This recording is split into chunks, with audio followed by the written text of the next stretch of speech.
your daily Miami Dolphins podcast, part of the Locked On Podcast Network, your team every day.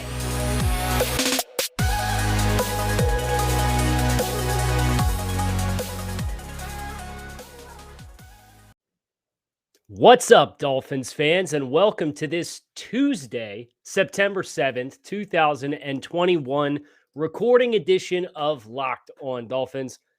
I'm your host, Kyle Krabs, managing editor of USA Today's Dolphins Wire, director of scouting at thedraftnetwork.com, lifelong Miami Dolphins fan.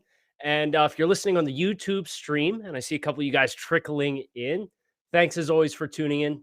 Locked On Dolphins. Hit like on the videos, subscribe to the channel. That way you get the push notifications on your phone when we kick things off.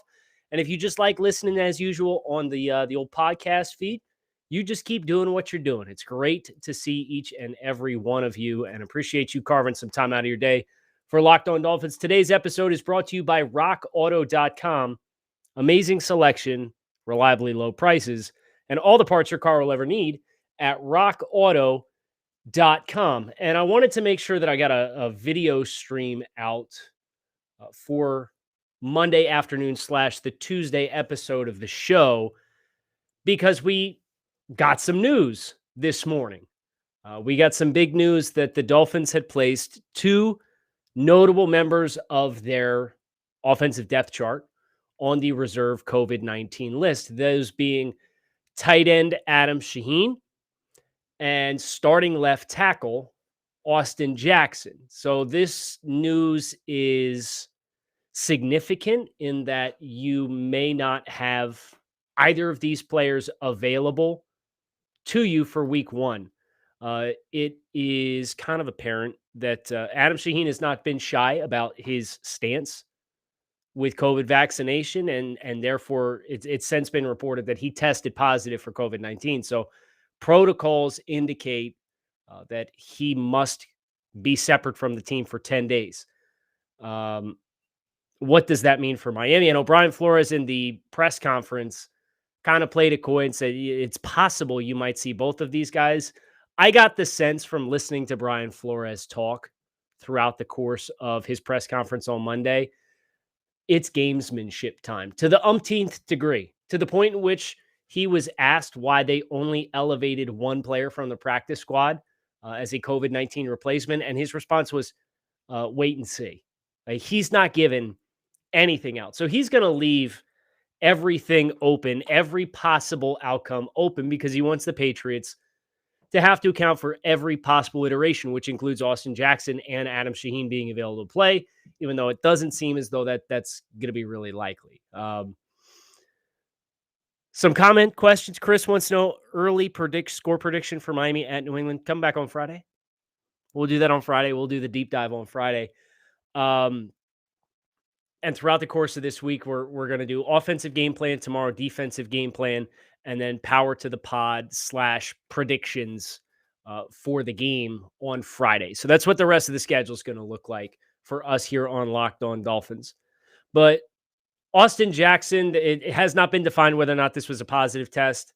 I know Miami did well with vaccination rate relative to the league. So if he is vaccinated and this is a contact tracing situation, you may see Austin Jackson back in time for the game. But we've opened up a whole can of worms here as far as the possibilities on what we could see the Dolphins do. And what really jumped out to me was losing Austin Jackson. The potential of losing Austin Jackson is really making me evaluate the Dolphins' methodology for crafting an offensive line. And they talk quite a bit about how they want guys who can play multiple spots. And when you evaluate the offensive lineman that the Dolphins are carrying, Austin Jackson's really the only one that doesn't have any positional versatility at all anyway. I mean, think about it. Solomon Kinley can play left or right guard. Michael Dieter can play guard or center. Robert Hunt can play guard or tackle. He played tackle last year. Liam Eichenberg has been cross-trained at both guard on the left side and tackle on the right side. Jesse Davis can play all four spots except for center. Greg Manx has played both center and guard in his NFL career. UDFA offensive guard Robert Jones played tackle at Middle Tennessee State. He's playing guard in the NFL. And Greg Little has played both left and right tackle. A lot of versatility there. And when Brian Flores was asked on Monday, what is your ideology for getting the offensive line group correct? Is it your best five or what? He said point blank, I want my best combination of five guys out there. And when you read what Brian Flores said when he was asked about if they had a plan, he said, we've talked about that as a staff. We have a few different options. We've got multiple players who have played over on the left and on the right. So we'll work a few different combinations today and see what it looks like in practice and talk it over the next few days. There's an opportunity to go both guys back, so we'll see how it goes. So we kind of teased it a little bit. You might get him back. But this George Godsey had the really interesting comments in August when he was asked about some of the cross-trained individuals, Michael Dieter being one and Liam Eichenberg being the other. And here's what George Godsey said. Interior offensive line is center, specifically talking about Michael Dieter, is another position where there's really only 8 offensive linemen active on game day. So they've got to have some flexibility. And it's nice for Michael Dieter to have played guard for a year now, knowing what it takes from a center with that communication. Continues on throughout the press conference. He's asked about Liam Eichenberg. It's the same thing with the amount of guys on the roster on game day. He's going to have to play multiple and learn multiple spots. And based on the dynamics of that room, whoever is active come the first week of the season, which we've got some time, there needs to be some flexibility to be able to play inside and outside. This is exactly what they're preparing for, is instances like this in which a guy goes down. Now you spiderweb this out and you get a bunch of different iterations because 8 guys on the offensive line that you have on the 53-man roster can play more than one spot. You start doing the jigsaw puzzle in your head and, okay, I can move this guy here and slide this guy over there. And this is going to be the ultimate test of what this ideology for building an offensive line is capable of doing. And Michael in the comments, Kyle, I'm worried about the constant position switching on the line, no consistency and cohesion. And this coaching staff would counter with, well, throughout the course of training camp, we've tried a lot of different iterations and we've tried a lot of combinations. So they've had exposures and it really falls in line with what their entire team building philosophy is, which is we want to be multiple. Well, we want our offensive line to be multiple. We want our defensive backs and safeties to be multiple. We want our defensive linemen to be multiple. So how they choose to approach this, whether it's we're just going to take Greg Little and put him at left tackle and keep everything else the same, or we're going to take Jesse Davis and move him from right tackle to left tackle and put Liam Eichenberg, if he's healthy, at right tackle and leave everything else the same, or we're going to leave Jesse Davis at right tackle and take Liam Eichenberg, who started 39 games for Notre Dame, at left tackle and put him at left tackle. Or you could even get as exotic as to say, we're going to take Jesse Davis and move him from left to right. We're going to put Liam Eichenberg and put him at left guard. We're going to take Solomon Kinley and put him over at right guard. And we're going to put Robert Hunt back outside to play right tackle. Like, a lot of options, a lot of chaos. And maybe that is some of the appeal of this ideology if you're trying to game plan for this kind of conflict that you can provide to opposing coaching staffs, is you have no idea what iteration they're going to roll out on Sunday. I could tell you what I think would be the best combination. I could tell you what I think would be the highest ceiling. I could tell you what I would do. But at the end of the day, they know better than I do because they're hands-on with these players every single day. What would I do? That's a great question. And I'm going to answer that, but not before I gave a shout out to my friends over at BetOnline. BetOnline, the fastest and easiest way to make sure you are making money this football season. Football season is back. BetOnline, the number one spot for your pro and college action. Get all the updated odds, props, and contests, including the $500,000 NFL Mega Contest and the $200,000 NFL Survivor Contest, open now at BetOnline. Head to the website or use your mobile device to sign up today. Receive a 100% welcome bonus. Be sure to take advantage of their opening day super promo. You can make a bet on the Thursday, September 9th contest between the Bucs and the Cowboys. And if you lose, your wager will be refunded up to $25 for new customers only when signing up and using promo code NFL100.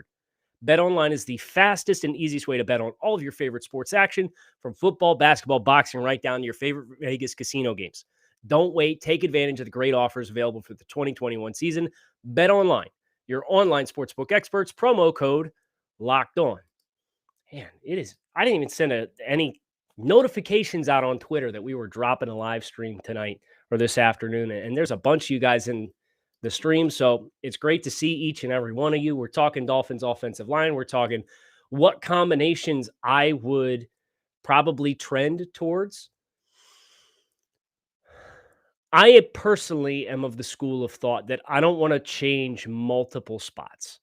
I don't want to play the domino effect where three guys are playing in different spots than where they've been practicing for the last 3 weeks. I don't know if the Dolphins are going to have that school of thought. You would think in a perfect world, Liam Eichenberg would have won the right tackle spot. And Jesse Davis is your utility offensive lineman. He's your number 6 offensive lineman. He could have come off the bench and filled any of those spots across the board, and it would have been really simple. I was talking to a couple colleagues in the industry, and they were asking me about this Dolphins offensive line, and they were like, how did we get here? Well, they invested 3 picks in the first 4 rounds in the 2020 draft for offensive linemen of varying degrees of readiness to play in the NFL, but all physical tools that are really appealing. They let him play last year. And now, coming into this season, you trade for Isaiah Wilson. He decides he wants to be a rapper instead of play football. Not much you can do there. And then you bring in DJ Fluker to compete at right tackle. Arthroscopic surgery the second day, camp. Boom, injury settlement and cut. So then you trade for Greg Little, and this is after you traded up for Liam Eichenberg. And then Solomon Kinley's in the doghouse, so Liam Eichenberg spends time at guard instead of just focusing on right tackle. And now he's probably not where you'd like him to be. And your ideal 6th offensive lineman, Jesse Davis, which is how I would have liked to have seen this thing play out, is your starting right tackle because you swung cheap twice in the offseason. One guy had surgery. The other guy flopped off the field. That's hard luck. I appreciate that they've continued to swing away at this thing and try and get bodies in here that are going to make sense and fit the style of what they want, and guys that are young and former first-round picks, guys that have experience. And it's been a hard luck situation for this offensive line. But what I would do from here, knowing that Jesse Davis is probably going to be your starting left tackle, or your starting right tackle, excuse me. I think I'd take this week and try and get Liam to be ready to go to play if he's healthy and ready to go. And that's kind of a mystery. You know, he didn't practice last week for a lower body injury. If Liam Eichenberg's good to go, I'm giving him every opportunity this week to show me that he could take the left tackle spot. Because if you think about it, people are going to say, well, he didn't play at left tackle. He's got muscle memory from 4 years at Notre Dame playing left tackle. They've tried to undo this. They have tried to undo the muscle memory that he has by asking him to play to his blind side, which I respect, and it's going to take time. But if he's not performing at the expectation that maybe what you expected when you watched his college tape, it's not just as simple as this hand is up, and then I'm going to go over to the other side of the line and I'm going to put this hand up and call it a day. You got to invert everything you do from a technique perspective. And a lot of accomplished offensive linemen will tell you that's not an easy thing to do.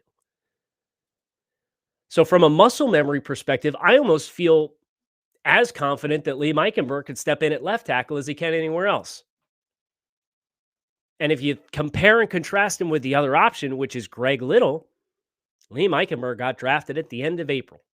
Greg Little got traded to the Dolphins 3 weeks ago. Who do you think knows the playbook better? It's probably the guy who's been here all summer. So Liam, more natural muscle memory on the left side, because that's where he played at Notre Dame almost exclusively. And he's got months more exposure. And granted, he's a rookie, hasn't played at the NFL. I get it. I would give him a legit chance to play on Sunday, but he would have to be healthy and available in practice. And then you give him a shot. If he's not, I'd probably just let Greg Little take it. I would not be one of these guys who's doing the domino effect and letting things trickle down where 3 guys get their positions upended for the first game of the regular season. I think there's some appeal there. And we've seen what Jesse Davis in sparing looks in the preseason, particularly against Atlanta. We saw what Jesse Davis can do in the run game when he got a significant amount, or we saw what Liam Eichenberg can do in the run game. He got a pretty good amount of run, and he got a pretty good amount of push. That next to Solomon Kinley, just like Robert Hunt, I don't care who they put in the B gap. It's a question for me of, is Liam healthy enough to go? And if the answer is yes, that would be my first ideal solution. If the answer is no, okay, then I would probably just move Greg Little. As far as the tight end position with Adam Shaheen, Shaheen's been battling, I believe it's a hamstring, something, over the course of the last week or so. He didn't practice towards the tail end of last week. I don't think this is really going to impact, because I don't know that he was going to be available for Miami in week 1, to be honest with you anyway. How do they choose to go from here? This is probably a little more Durham Smythe, a little bit more Hunter Long. Because at the end of the day, Mike Gesicki's not taking any reps that Adam Shaheen is, because they're totally different styles of tight end. They both win as receivers with size and catch radius, but Mike's much more dynamic. Adam's more of a red zone threat than anything else. I still think Mike is every bit as good of a red zone threat as a receiver than Shaheen is, and then some, because he's more dynamic. But I think Shaheen's value as a receiver was really just going to fall inside the 20 for the vast majority. So I'll be fascinated to see how Hunter Long does, presuming he takes those snaps. If they do 2 tight end stuff and they want guys with hands in the dirt, Mike might be off the field for those, in which case Hunter Long's going to have to be ready and step up. And this is one of those testaments to probably why they were obnoxiously invested into skill players when they did the 53-man roster cut down, because you never know when you're going to wake up and a guy did not clear his protocols and is not able to play in the game on Sunday. And now all of a sudden, not because of an injury or anything on the field, you're going to lose a starter. Well, if you're going to endure that, we saw what that looked like last year for Tua down the stretch. Keep 5 tight ends. Keep 7 wide receivers. If you've got 8, 9 offensive linemen that can each play multiple spots, that's the appeal, is you can keep other players at other spots. But I think that this is a really good illustration of why they want to make sure no matter what happens, they're going to have some quality options for Tua in the passing game. RockAuto.com is a family business who's been providing auto parts customers with high-quality service online for the last 20 years. So whether you're shopping for engine control modules, brake parts, taillights, motor oil, or even new carpet for your classic or daily driver, RockAuto.com has everything you need in one easy-to-navigate catalog, and in just a few clicks, you can get everything delivered directly to your front door. Best of all, price is the same at RockAuto.com for both professionals and do-it-yourselfers. So why would you shop anywhere else and spend up to twice as much for the same parts? Visit RockAuto.com for all of your auto parts needs and write Locked On in your How to Hear About Us box so they know we sent you. Amazing selection, reliably low prices, and all the parts your car will ever need at RockAuto.com. Let me know if this sounds familiar. You got one device that lets you catch the game live, another that lets you stream your favorite shows. You get the sports highlights on your phone, and you got your neighbor's best friends log in for the good stuff. I want to tell you about a simple way to get all that entertainment you love, but without the hassle. And it's a great way to finally get your TV together. It's called DirecTV Stream. And it brings your live TV and on-demand favorites together like never before, so you can watch all your favorite sports, movies, shows, and more all in one place. That means no more juggling remotes, no need to buy another device ever again. And the best part, there's no annual contract. Get rid of the clutter and the confusion. Get your TV together with DirecTV Stream. You can learn more at directtv.com. That's directtv.com. Couple comments here on the YouTube stream, Locked On Dolphins channel. Make sure you hit the video, like on the video, subscribe to the channel. You get these push notifications anytime we go live, impromptu like we did on a Monday afternoon, recording for Tuesday. Wildcat wants to know, where do you think the biggest gap is comparing all the aspects of winning as it comes to a franchise? Is there a bigger gap between the owners, between the GMs, the office, the head coaches, or the players? So this really isn't necessarily related to Austin Jackson and Adam Shaheen, but this is a great question, and that's why I want to tackle it here. I really feel like organizations are defined from the top down. It's the owner's responsibility to invest in his team. It's the owner's responsibility to identify right individuals to make decisions from a football operations standpoint. And it's the owner's responsibility to align and empower those people to really move the direction of the franchise into winning and not being overwhelming or too aloof. And it's a very fine tightrope you have to walk, right? So I look at all the best owners in football, and the common denominator for many of them is ownership, management, and front office structure. And I think Stephen Ross, I think he's learned some tough lessons over the first 10 years that he owned the Miami Dolphins. And I think he got it right when he did this restructure in 2019. And he kind of has this linear chain of command, right? Where Chris Greer runs football operations. Brian Flores was hired by Chris Greer. There's no everybody reports to Stephen Ross because that just breeds chaos. And that was the Dolphins front office for a really long time. I do think coaching, as far as winning on any given Sunday, coaching is very easily overlooked because there's a lot of talented players. Like all the guys that we turn our noses up to and call them busts and all that, like they're still physically talented. Like you made it to the NFL. It's not that you're talented. And that's the hardest thing about what I do from a draft perspective is a lot of the guys who don't fulfill their potential, it's not because they're not physically talented enough to do it. It's the situation that they go to. A lot of extenuating circumstances in a lot of cases. Sometimes it's injuries, which you can't control either. But to answer your question, Wildcat, I would point to ownership and coaching as two dynamics that are very common denominators for what makes a consistently good NFL organization. Steve, is Liam Eichenberg's health trending in the right direction? He's getting there. Brian Flores isn't going to give you anything as far as his availability. He did give us this week that we are going to see Javon Holland and Preston Williams back at practice, which is great news. Holland missed some time, undisclosed injury. Preston Williams obviously coming back from the foot surgery that he had in the offseason. Both of those guys were back on Monday. So that's great news. From an injury perspective, I believe Liam is kind of one of the guys that is lingering. Brian Flores today declared him as, quote, day-to-day. He's doing everything he can to get back out there as quickly as he can, and he'll try to get out there as soon as he can. When asked about Holland and Williams, you'll see both of them at practice today. Both have worked to deal with their situations, injuries, worked hard, and if rehabbed, yeah, they'll both be out of practice today. So obviously you've got Jackson and Shaheen, COVID protocols. You've got Liam Eichenberg, day-to-day, everybody's day-to-day with the Dolphins organization, really, when it comes down to it. I think that's it as far as uncertainty for guys who can dress. I mean, Albert Wilson, he's back. He was back at the end of last week, so he should be good to go.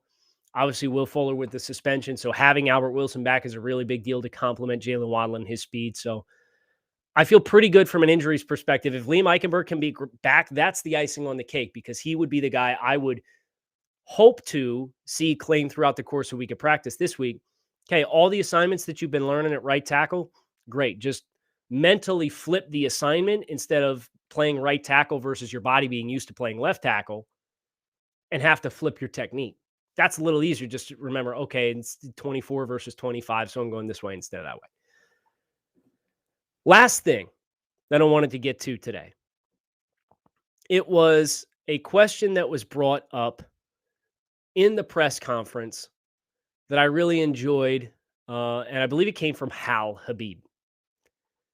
And it was something about slow starts. And I think this is really relevant to the Dolphins of 2021 because it was relevant to the Dolphins of 2020. And it was relevant to the team that started 0-7 versus finished 5-4 in their last 9 games last year. The question from Hal was, I want to ask you about slow starts, something that has happened to this franchise before you even got here. There's been years where the team started slow and picked up steam as the season went along. What's your message to players in terms of the importance of starting fast? Is there anything you as a head coach can try to do to get this team on track early? Started 1-3 last year, finished 9-3 over the final 12 games. Now 1-3 stretch with 2 losses to divisional opponents, brutal. Cost you tiebreakers where you were in a really bad spot going into week 17. Obviously finished off the pace in the AFC East. 1-3 is not a place we can find ourselves in again in 2021. So Brian Flores said, you always want to start fast. I think it's about preparation. If we're ready to go and we prepare, it gives us the best chance to execute. Again, every year is a little different. We're not really thinking about previous years. We're thinking about today and what's in front of us. And the preparation for this week will give us an opportunity or a chance to potentially have good execution on Sunday. You can't have one without the other. I think our players know that. That's where our focus is right now, not on previous years. We always want to start fast. Every drill, every period, every meeting, we always want to start fast. I think preparation is a big part of starting fast. Never had a chance to do this before. Patriot X coming in the channel. Dolphins losing first game. I'm assuming Patriot means you're a Patriots fan. And guess what, buddy? You're getting kicked out of my stream. See you later. Get out of here. Hate to see it. So starting fast. The difference between this year's team and the past 2 years is the amount of players on the roster who are new. And that's why when we went through the depth chart projection on Sunday night / Monday, and we talked about guys like Javon Holland versus Jason McCourty, who's going to end up being the guy who gets the call. Jason McCourty has a big advantage because he knows this system. He's used to communicating. There's going to be less room for young player mistakes. This team has to start fast. So you need players that know what they're doing. So that's why when I say I would like to start Liam Eichenberg at one of the tackle spots and have Jesse Davis at the other, and ideally I'd not like to flip-flop it, it's because those two guys have been in the system longer than Greg Little. When I predict that Jason McCourty is going to start, Steve, I don't question. Steve in the comments, Holland has more upside. I absolutely agree. And I think you'll see him in a rotation role. But if you're going to play free safety for this team, I don't think, unless you have proven to this coaching staff that you are seamless with your communication. And they're going to throw a lot of stuff at Mac Jones. A lot of complex shit, which is how I want it. And it's how you should want it too. Because it gives you the best competitive advantage. But just to start the year, the first month or so, I wouldn't be surprised if it is Jason McCourty, because you do want to start fast. As the most important thing the Dolphins can do this year is avoid starting slow like they have. Brian Flores has won one game in September in 2 years. We need to double that figure this year alone, especially if we want to get to where we think we can be as a team. I still think this is a double-digit win team. I'm excited to see what it looks like. I'm excited for the rest of the week. Hopefully we get some more Patriots fans in here in the stream. We can boot them. Thank each and every one of you, on a serious note, for tuning in. It's great seeing everybody on the live stream. It's great chatting with everybody on the podcast feed. Remember, YouTube channel, Locked On Dolphins. Like the video, hit subscribe. That way you get the push notifications when we go live. You can join in, have comments, interact with me throughout the course of the show. And if you just want to listen to the podcast, you want to do it while you're working out, driving the car, walking the baby, whatever, no problem. Hit subscribe, Locked On Dolphins. Keep it locked in right here on Locked On Dolphins. I'm Kyle Krabs. Thanks, as always, for watching. Fins up. Have a great rest of your day. I'll talk